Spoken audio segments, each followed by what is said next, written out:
SVR news కి స్వాగతం। ఈ రోజు వార్తల్లోని ముఖ్యాంశాలు। విద్యుత్ ఉప కేంద్రాన్ని ప్రారంభించిన ఎమ్మెల్యే బొల్ల। టీడీపీ జనసేన ఉమ్మడి బీసీ డిక్లరేషన్ తో ప్రయోజనం। కోటప్పకొండ వద్ద ఉన్న కాకతీయ సత్రం ఆవరణలో మాజీ స్పీకర్ మంత్రి కోడెల శివప్రసాద్ విగ్రహావిష్కరణ కార్యక్రమం ఘనంగా నిర్వహించారు। ఈ కార్యక్రమంలో తెలుగుదేశం పార్టీ నర్సరావుపేట ఎంపీ అభ్యర్థి లావు శ్రీకృష్ణదేవరాయలు పాల్గొన్నారు। కోడెల విగ్రహానికి పూలమాల వేసి నివాళులు అర్పించారు। ఈ సందర్భంగా సత్రంలో జరిగిన యాగం కార్యక్రమంలో పాల్గొన్నారు। అనంతరం జరిగిన సభలో మాట్లాడుతూ ప్రజాసేవలో కోడెల ఆశయాలని ముందుకు తీసుకెళ్లాలని, కష్టకాలంలో ఆయన ప్రజలకు అండగా ఉన్న తీరు, అభివృద్ధిలో నడిచిన విధానమే ఈ రోజు కోడెల మన మధ్యన నిలబెట్టాయని, ప్రజాభిమానాన్ని సాధించబెట్టుకున్నామని అన్నారు। ప్రజానాయకుల విధి విధానాలను యువత పుణికి పుచ్చుకోవాలని, కష్టపడి పనిచేసే తత్వంతో అడుగులు వేయాలని అన్నారు। వెనుకొండలోని జగనన్న కాలనీ నందు సుమారు 6 కోట్ల రూపాయల వ్యయంతో 33/11 kV విద్యుత్ ఉప కేంద్రమును శాసనసభ్యులు బొల్ల బ్రహ్మనాయుడు ప్రారంభించారు। ఈ సందర్భంగా శాసనసభ్యులు వారు మాట్లాడుతూ, జగనన్న కాలనీ అనేది ఒక గ్రామంగా ఏర్పడటంతో ఇక్కడ సబ్ స్టేషన్ అవసరం ఉందని గుర్తించి అన్ని అనుమతులు తీసుకువచ్చి నిర్మాణం పూర్తి చేసి నేడు ప్రారంభించుకోవడం చాలా సంతోషంగా ఉందని అన్నారు। గతంలో ఎప్పుడూ లేని విధంగా 130 ఎకరాలలో జగనన్న కాలనీ లాంటి ఊర్లను తయారు చేసిన ఘనత మన ముఖ్యమంత్రి వైఎస్ జగన్మోహన్ రెడ్డి గారిది అని, పేదవారికి మంచి జరుగుతుంటే ఓర్వలేక ప్రభుత్వంపై బురద జల్లే ప్రయత్నాలు చేస్తున్నారు ఇక్కడ ప్రతిపక్షం వారు అని, ఇక్కడ భూమి గురించి జగమెరిగిన సత్యం అని తెలిపారు। పేదలకు ఇచ్చిన ఇళ్లు నిర్మాణాలు పూర్తి అవడం చూస్తుంటే ఇది కదా పాలన అనే విధంగా ఉంది అని, అధికారులు ఇలాంటి పేదవారి కోసం ఉపయోగించడమే కానీ జల్సా చేయడం కాదని తెలిపారు। ఇక్కడ ఇంత అభివృద్ధి జరుగుతుంటే తెలుగుదేశం పార్టీ వారు నిరాధారణమైన ఆరోపణలు చేస్తున్నారని మండిపడ్డారు। ఈ కార్యక్రమంలో శాసనసభ్యులు వారితో పాటు సంబంధిత అధికారులు, నియోజకవర్గ స్థాయి నాయకులు తదితరులు పాల్గొన్నారు। శావల్యాపురం మండలం వేర్పూర్ గ్రామంలో సుమారు 4,50,00,000 రూపాయల వ్యయంతో నూతనంగా నిర్మించిన 33/11 kV విద్యుత్ ఉప కేంద్రాన్ని వినుకొండ శాసనసభ్యులు బొల్ల బ్రహ్మనాయుడు ప్రారంభించారు। ఈ సందర్భంగా వారు మాట్లాడుతూ, గ్రామ అభివృద్ధిలో భాగంగా విద్యుత్ ఉప కేంద్రం నిర్మించుకొని నేడు ప్రారంభించుకోవడం జరిగిందని, అందుకు సహకరించిన వారందరికీ కృతజ్ఞతలు తెలియజేశారు। గ్రామ అభివృద్ధికి పార్టీలకు అతీతంగా ప్రజలు సహకరించాలని కోరారు। అదేవిధంగా డి గారు దీంట్లో చాలా ప్రయత్నం చేశారు।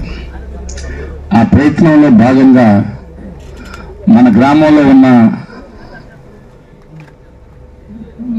ఈ లో వోల్టేజీ అనే సమస్యని పూర్తిగా పరిష్కారం చేస్తూ మన గ్రామానికే కాకుండా అదర గ్రామాలు, మన ఎలవరిపాలెం కానివ్వండి, మన దగ్గరం కానివ్వండి, ఇంకా ఇటు గంటవారిపాలెం కానివ్వండి, ఇటు ఈ చుట్టుపక్కల గ్రామాలన్నిటికి కూడా ఈ లో వోల్టేజీ పరిస్థితి లేకుండా ఏల్పూర్లో 24 hours కరెంటు ఉండే విధంగా 3 phase కరెంటు ఏల్పూర్కి, అది తెలుసుకోవాల్సిన అవసరం ఉందని గ్రామ పెద్దలకు తెలియపరుచుకుంటూ, అదే మాదిరిగా ఇక్కడ ఏదన్నా ఇండస్ట్రీలు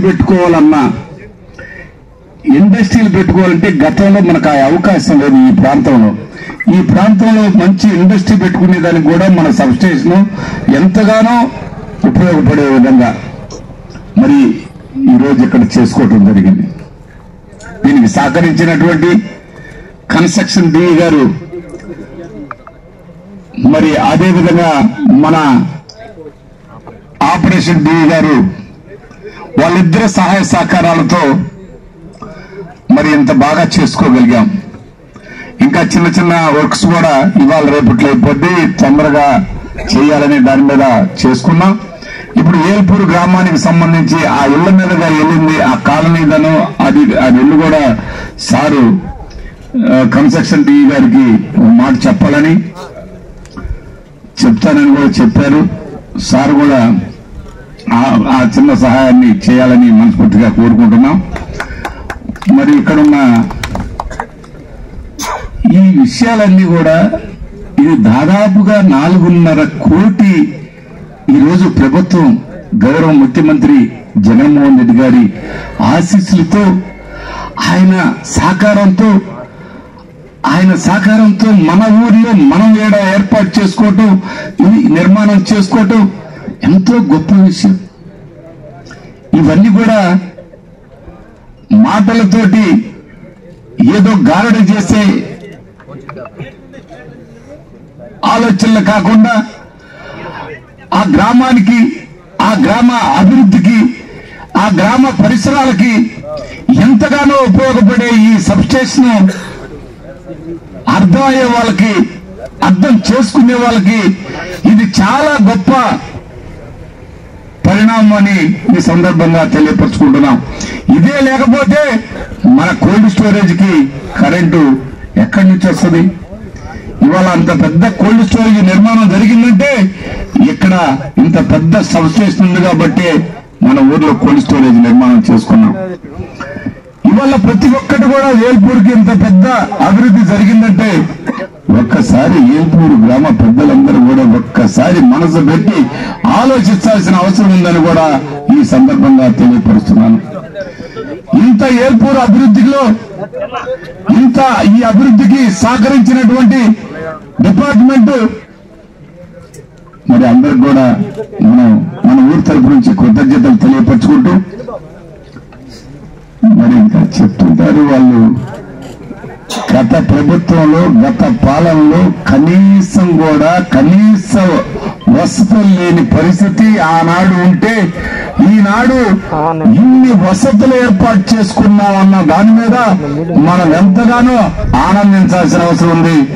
మరి మనం ఎంతగానో మరి గౌరవ ముఖ్యమంత్రి గారికి మనం చప్పట్లతో ధన్యవాదాలు తెలియపరచుకోవాలని ఈ సందర్భంగా తెలియపరచుకుంటూ, మా ఎంపీపీ గారు కానీ, అదేవిధంగా మన వ్యవసాయ మార్కెట్ మన సొసైటీ అధ్యక్షులు చెన్నై గారు కానీ, ఇక్కడ వెంకట్రావు గారు కానీ, ఊరు రాఘవయ్య గారు కానీ, కబ్బయ్య గారు కానీ, గుత్తా కోటేశ్వరరావు గారు కానీ, నాగులపాటి శ్రీనివాసరావు గారు కానీ, ఇక్కడ ఉన్న మరి ప్రతి ఒక్కరూ, ఇక్కడ ఉన్నటువంటి ఏల్పూర్ గ్రామ పెద్దలందరికీ, మరి గ్రామ సర్పంచి మరి శ్రీనివాసరావు గారు కానీ, గత సర్పంచి మరి ఇప్పుడు సర్పంచి రత్నమ్మ గారు కానీ, మరి వీరందరూ కూడా, వీరందరి సహాయ సహకారాలు మా నెంబర్లు ఉన్నారు.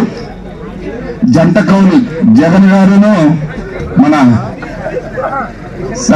లక్ష్మీనారాయణ ముగ్గురు త్రిమూర్తుల్లాగా పనిచేస్తున్నటువంటి వారికి మరి ఇవన్నీ కూడా. వినుకొండ పట్టణ జనసేన పార్టీ కార్యాలయంలో నియోజకవర్గ జనసేన పార్టీ సమన్వయకర్త కొంజేటి నాగశ్రీను రాయల్ మాట్లాడుతూ వైసీపీ ప్రభుత్వం బీసీలకు చాలా అన్యాయం చేసిందని ఆరోపించారు. జనసేన టీడీపీ ఉమ్మడిగా రిలీజ్ చేసిన బీసీ డిక్లరేషన్తో ఆంధ్రప్రదేశ్ ప్రజలకు న్యాయం జరుగుతుందని ఆంధ్రప్రదేశ్ ప్రజానికం నమ్ముతున్నారని అన్నారు. నెల్లూరులో సీట్ లేక నర్సాపేట పార్లమెంట్ సీటు తెచ్చుకున్న అనిల్ కుమార్ యాదవ్ గారు ఎక్కడ పెట్టినా గానీ, ఏ ప్రసంగంలో పెట్టినా గానీ నేను బీసీలకు న్యాయం చేస్తాను, నేను బీసీలకు న్యాయం చేస్తానని చెప్తున్నాడు. అనిల్ యాదవ్ గారిని నేను ఒకే విషయం అడుగుతున్నాను.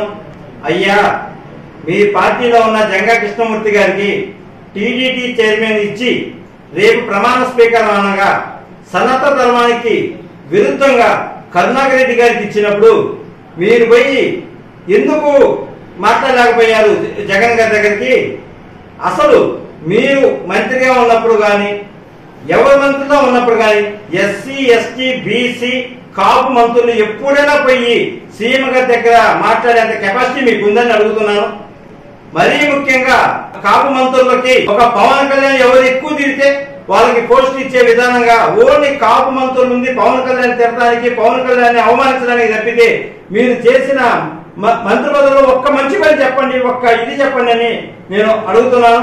ఎవ్వరు కూడా ఆయన దగ్గర పోయి మాట్లాడే కెపాసిటీ కూడా మీకు లేదు. కానీ మీరు ఇప్పుడు వచ్చి బీసీలకి అది చేస్తాము ఇది చేస్తామని చెప్తున్నారు. అంతేకాదు, వినుకొండలో పెద్ద కంచెల రహదారికి ఒక ఆర్చి కట్టారు. బొల్లా బ్రహ్మనాయుడు రహదారిని కట్టి కింద మాజీ ఎంపీడీసైన ఒంటేరు ఆంజనేయులని పేరు పెట్టుకుంటే మీ పేర్ల కింద బీసీ నాయకుడి పేరు ఉండకూడదని ఆ పేరు కూడా తీసేశారు. మరి దానికి మీరే సమాధానం చెప్తారని అనిల్ గారిని నేను అడుగుతున్నాను. మీరు బీసీకి అది చేస్తాం ఇది చేస్తాం అన్నారు. పేరు కూడా వాళ్ళ దగ్గర పేరు కూడా ఉండకూడదని పేరు కూడా తీసేశారు. బీసీ సదస్సు మంగళగిరి దగ్గర బీసీ సదస్సు జరుగుతుంది. తెలుగుదేశం జనసేన సంయుక్తంగా ఆ సభ నిర్వహిస్తున్నారు. ఇక్కడ బీసీలకి డిక్లరేషన్ కూడా ఇవ్వబోతున్నారు. ఎస్సీ ఎస్టీ బీసీ మైనారిటీలకి న్యాయం జరగాలి అంటే ఒక జనసేన తెలుగుదేశం ప్రభుత్వం మాత్రమే చేయగలుగుతాయని ఆంధ్రప్రదేశ్ జనమంతా నమ్ముతున్నారు. పల్నాడు ప్రాంత ప్రజల చిరకాల వాంఛ శాశ్వత తాగునీటి పథకమైన వరకపూడి శిల ప్రాజెక్టు నిర్మాణం విషయంలో వైసీపీ ప్రభుత్వం చిత్తశుద్ధి వహించి చివరిగా జరిగే మంత్రివర్గంలోనైనా నిధులు కేటాయించాలని సిపిఎం పల్నాడు జిల్లా కమిటీ సభ్యులు కె హనుమంతరెడ్డి డిమాండ్ చేశారు. మాచర్ల పట్టణంలో వరకపూడి శిల ప్రాజెక్టుకు వర్చువల్ శంకుస్థాపన డిసెంబర్ 15 సీఎం జగన్మోహన్ రెడ్డి గారు చేస్తూ మొదటి ఫేజ్ లో వెల్దుర్తి మండలానికి 24,000 ఎకరాలకు సాగునీరు తాగునీరు అందించేందుకు 340 కోట్లు విడుదల చేస్తున్నామన్నారు. ఈ విషయం జరిగినప్పటికీ శంకుస్థాపన జరిగి 90 రోజులు గడిచినప్పటికీ ఒక్క రూపాయి కూడా విడుదల చేయలేకపోవడం శోచనీయం అని అన్నారు. గత 70 ఏళ్లుగా ప్రాజెక్టు సాధనకై అనేక రాజకీయ పార్టీలు, ప్రజా సంఘాలు, రైతు సంఘాలు పోరాటాలు చేస్తూనే ఉన్నాయని, అధికారంలోకి రాగానే తాము చేస్తామని ఎన్నికల సమయంలో కాంగ్రెస్, టీడీపీ, వైఎస్ఆర్సీపీ చెబుతూ ఆచరణలో చేయకుండా పల్నాడు ప్రజలను మోసం చేస్తూనే ఉన్నారని అన్నారు. Macherla MLA Pinnelli Ramakrishna Reddy, Vinukonda MLA Bolla Brahmanaidu, Yerragondapalem MLA మంత్రి ఆదిమూలపు సురేష్ గత ఎన్నికల్లో వాగ్దానం చేసి గెలిచిన తర్వాత మొహం చాటేశారని అన్నారు. వినుకొండ మండలం నిర్మలా ఉన్నత పాఠశాలలో ఆంధ్రప్రదేశ్ అగ్నిమాపక విభాగం ఆధ్వర్యంలో ఫైర్ మ్యాక్ డ్రిల్ ను నిర్వహించారు. ఈ కార్యక్రమంలో అత్యాధునిక ఫైర్ సేఫ్టీ పరికరాలతో పాటు నూతన అగ్నిమాపక యంత్రాలను ప్రదర్శించారు. అగ్ని ప్రమాదాలు సంభవించినప్పుడు విద్యార్థులు స్పందించాల్సిన తీరు, తీసుకోవాల్సిన జాగ్రత్తలపై అవగాహన కల్పించారు. ఫైర్ యాక్సిడెంట్ జరిగితే అగ్నిమాపక దళం ఎలా సహాయ చర్యలు చేపడుతుందో 10 మందికి సిబ్బందికి ఈ మ్యాక్స్ డ్రిల్ ద్వారా చూపించారు. ఈ కార్యక్రమంలో divisional fire officer Nageswara Rao, Nirmala high school principal sister Rani, ఉపాధ్యాయులు, విద్యార్థులు పెద్ద ఎత్తున పాల్గొని ప్రదర్శనను, అవగాహనను కలిగించుకున్నారు. వినుకొండ ఇందిరానగర్కు చెందిన వడియరాజుల ఆధ్వర్యంలో మహాశివరాత్రి పర్వదినాన్ని పురస్కరించుకొని శ్రీశైలంలో వడియరాజుల అన్నదాన సత్రానికి పట్టణానికి చెందిన వడియరాజు 12 క్వింటాళ్ల బియ్యాన్ని 25,000 రూపాయలు ఈ రోజు శ్రీశైలం పుణ్యక్షేత్రానికి తరలించారు. ఈ సందర్భంగా నాయకులు మాట్లాడుతూ గత 35 సంవత్సరాలుగా శ్రీశైలం సత్రానికి బియ్యం మరియు నగదు క్రమం తప్పకుండా అందజేస్తున్నామని వారు తెలిపారు. ఎస్వీఆర్ న్యూస్ ఇంతటితో సమాప్తం. తిరిగి రేపటి వార్తల్లో మళ్ళీ కలుద్దాం. అంతవరకు సెలవు. నమస్కారం.